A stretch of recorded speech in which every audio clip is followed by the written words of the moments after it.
Hello everyone, welcome back to my channel. Today is going to be a video that I've been wanting to make for approximately 3 years. Today we're going to be talking about all the frequently asked questions and tips and things you need to know about moving to Ansbach, Germany, or more specifically PCSing to Kasern. This one's going to be a long one, so let's just go ahead and jump into it. So this is not the video for people to bash on Ansbach. No negativity about it accepted, especially because a lot of people are moving overseas for the first time and I don't want them to be scared into moving overseas. It has been the best experience and I have a bunch of travel vlogs and stuff if you want to see like what life is actually like here, travel vlogs and like regular vlogs. So to wrap it all up, this is going to be a very positive video, a very exciting video. I'm so excited for you if this is in your plans. That's so awesome. And if you need anything, I'm always available on like Instagram and in the comments and all that. Also, PS, sorry for so many disclaimers. This is not going to be talking about like how to PCS to Germany. I have a video, I think a couple videos on that. But again, if you have questions, just DM me. This is not going to be like a first you need to do this and then you need to do that kind of video. The first thing you need to know, obviously, is where we are at. Ansbach is a little town, tiny town in southern Germany in Bavaria. So we are about an hour and a half, give or take, from Vilseck and Grafenwehr. They are bigger posts. They have like more stuff at their PX and things. So that's kind of the place we go if we need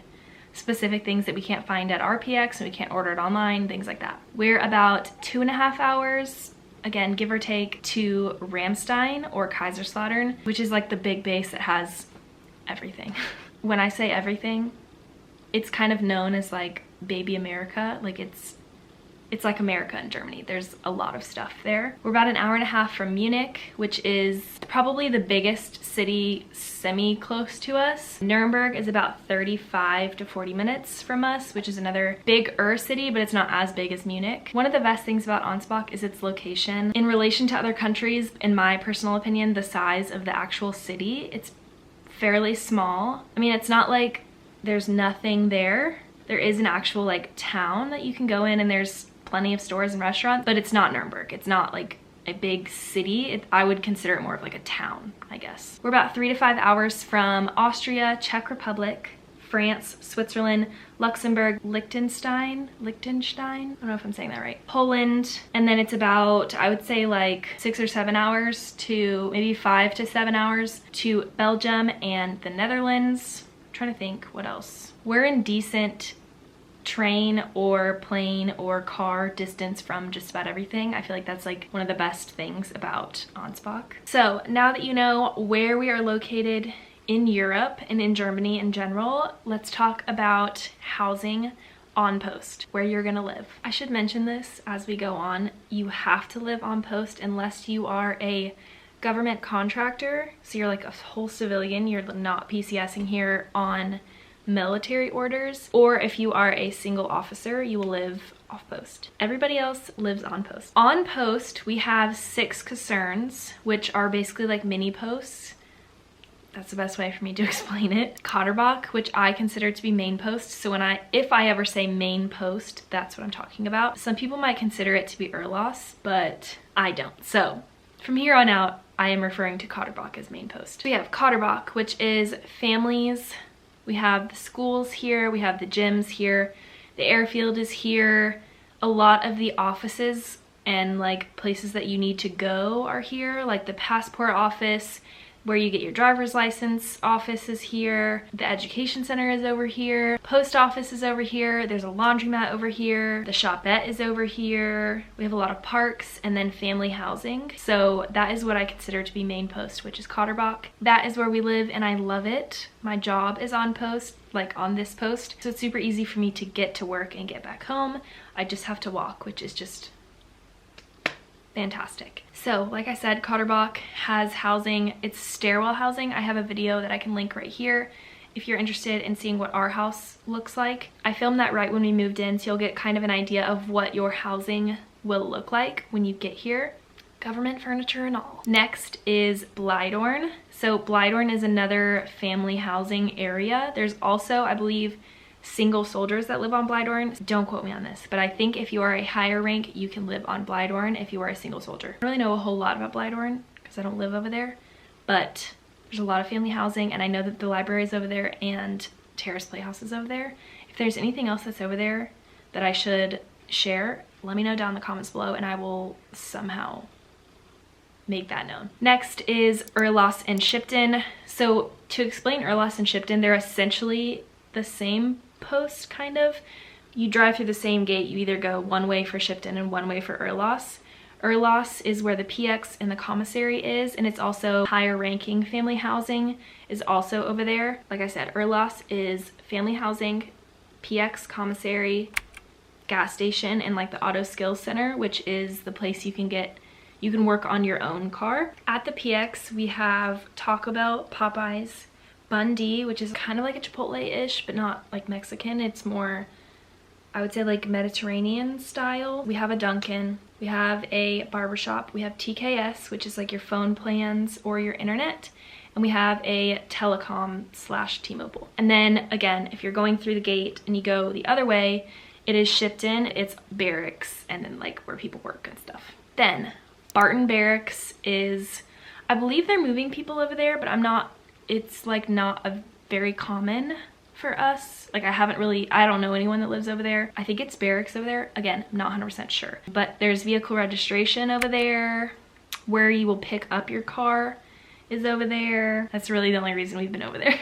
Bismarck is right across from Kotterbach. Over there is the actual like auto center where you can like pay people to do it on your car for you. And then there's the movie theater is over there, the Von Steuben Community Center is over there, and there's also some barracks over there. And there's a canteen, and I think the MP station is over there. Listen, been here for 3 years and I've never had to go there, so I don't know. I think that's it.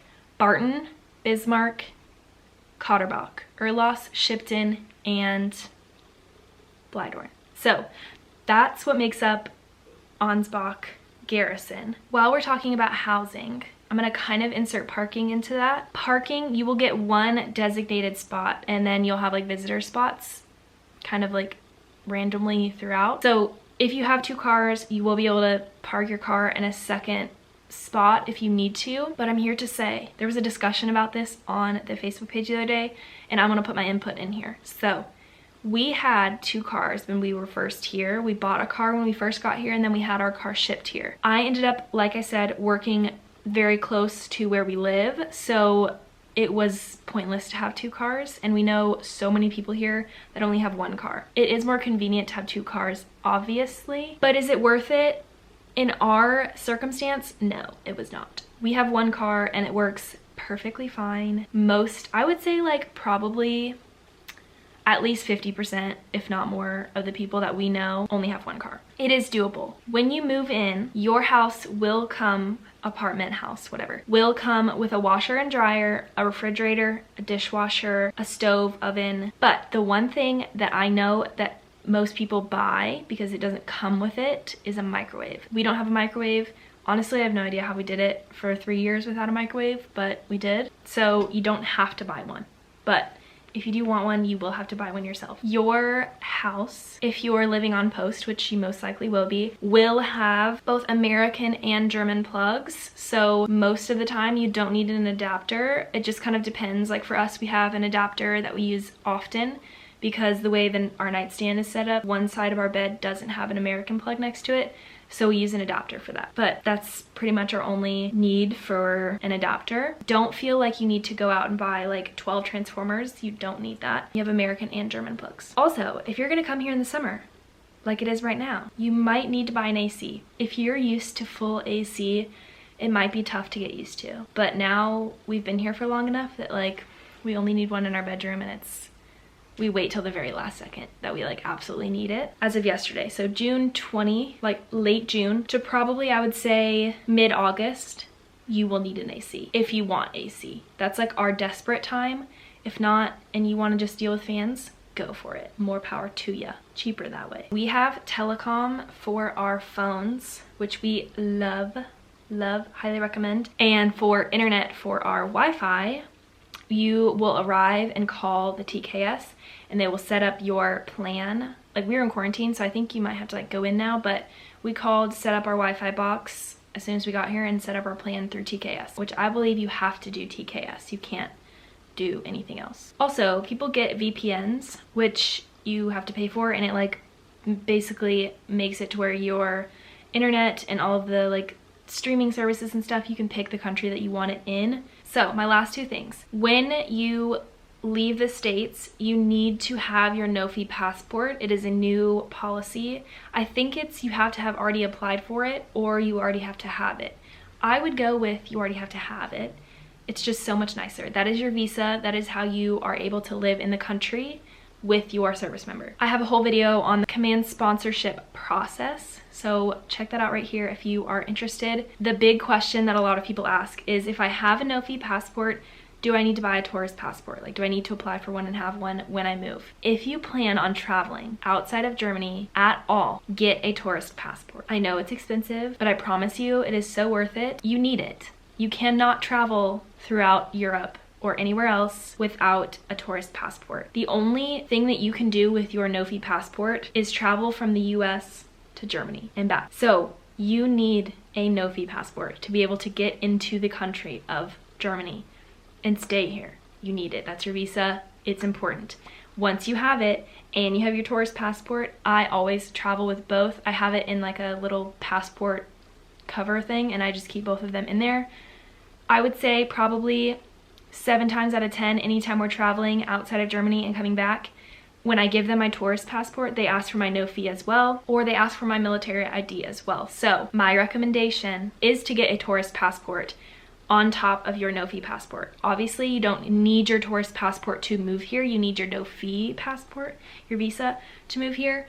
But in order to travel throughout, you do need your tourist passport. Do not travel outside of the country without your tourist passport unless you're going from US to Germany. A lot of people will try to tell you you don't need one. You absolutely do. So my second thing is driver's license. When you get here, you will be taking, I don't know if it's still online, I believe it is. You will be taking a course on, you have to take the test and the course on the German like road signs and all that, like literally a driver's license test like you take in the States. You have to do that and pass that, and then you'll go to the driver's license office and that's where you get your driver's license. I will put the link in the description of the like information that you need for the course, but if you want to work on that a couple weeks before you get here, you can do that as well. But if you're not in a rush, it's not a big deal, but you will need a German driver's license to be able to drive, obviously. So that was a lot of information. I'm gonna end this video with my top 5 best things about living in Ansbach, just to end it on a positive note. So my number 1 is obviously the fact that we live overseas. I love living in Germany. Germany is the best. I can make a whole video about Germany and just like what it's like to live here and all of that. So if you're interested, let me know. Less like military stuff, but more like actually living in Germany. I think I've made a couple videos about it. So check out this playlist here. I love living here.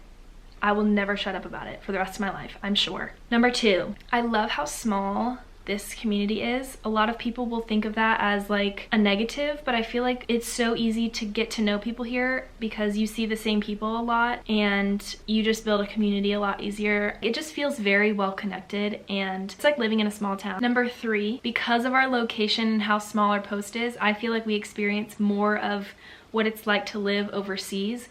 Yes, we live on an American military base, but we are almost forced to go off post for a lot of stuff. But to me, I see that as a way of learning things about the economy and like learning my dupes for certain foods that we only used to get at the commissary. Now we get them off post, and we've discovered a lot of restaurants, and Nuremberg is so close to us. Like, I just feel like you get to experience more of what it's really like to live in Germany when you live on a small post like this. My only thing is I wish we could live off post, but Number 4, the weather is so nice. In the summer, there's about a 2.5 month period that's hot-ish.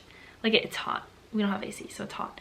But it's only like 2 months. And there are times within where there's like cold fronts, and it's just the best. I hate hot weather. So 2.5 months, I can do that. Then in the winter, it doesn't even snow that much.